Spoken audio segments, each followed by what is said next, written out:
আরিফিন, গ্যাসের সরবরাহ বাড়লেও এখনো কিন্তু গ্যাস সংকট কাটেনি।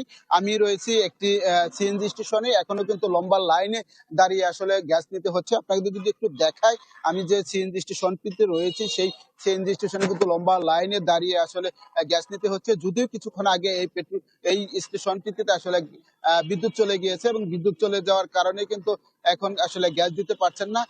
অন্যদিকে সিএনজি স্টেশনের যে সমস্ত কর্মকর্তারা রয়েছে তারা যে দাবি করছেন যে আগে যেমন 250-র উপরে গ্যাসের যে মিটারে প্রেসার থাকতো, সেটি কিন্তু এখনো 200-র নিচে রয়েছে। ফলে গ্যাস দিতে পারছেন বিভিন্ন যানবাহনে, কিন্তু আগের মতো কিন্তু দিতে পারছে না। অন্যদিকে যে সমস্ত শিল্প কারখানা রয়েছে, নগদ নিয়ে এলো হার নামানা হার অফার।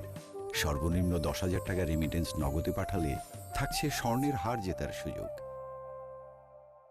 শিল্প কারখানায় কিন্তু গ্যাসের যে সংকট রয়েছে এবং এই সংকট থাকার কারণে শিল্প কারখানায় তো উৎপাদন ব্যাহত হচ্ছে। তবে শিল্প মালিকরা যেটি বলছেন, আস্তে আস্তে গ্যাসের পরিমাণ বৃদ্ধি পাওয়ার কারণে তাদের যে উৎপাদন রয়েছে সেই উৎপাদন আগের চেয়ে অনেকটা বেড়েছে।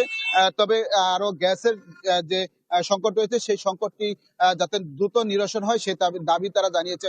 অন্যদিকে তিতাস কর্তৃপক্ষ যেটি জানিয়েছেন, যেহেতু একটি এলএনজি স্টেশন ক্ষতি হয়েছিল এবং সেইখানে তাদের মেরামত করতে দীর্ঘ সময় লেগেছে। এই সময়ের কারণেই গ্যাস লাইনে আসলে গ্যাস সরবরাহ কিছুটা বিঘ্নিত হয়েছিল এবং এই কারণেই বিভিন্ন বাসাবাড়ি, সিএনজি স্টেশন এবং শিল্প কারখানাতে গ্যাসের সংকট দেখা দিয়েছিল। তবে আস্তে আস্তে সেই সংকট আসলে নিরসন হচ্ছে এবং তারা দাবি করছেন আগামী 1 সপ্তাহের ভিতরে গ্যাসের যে সরবরাহ রয়েছে সেই সরবরাহ আরো বাড়বে এবং বাড়লে পরে যে সংকট আছে সেই সংকট কেটে যাবে।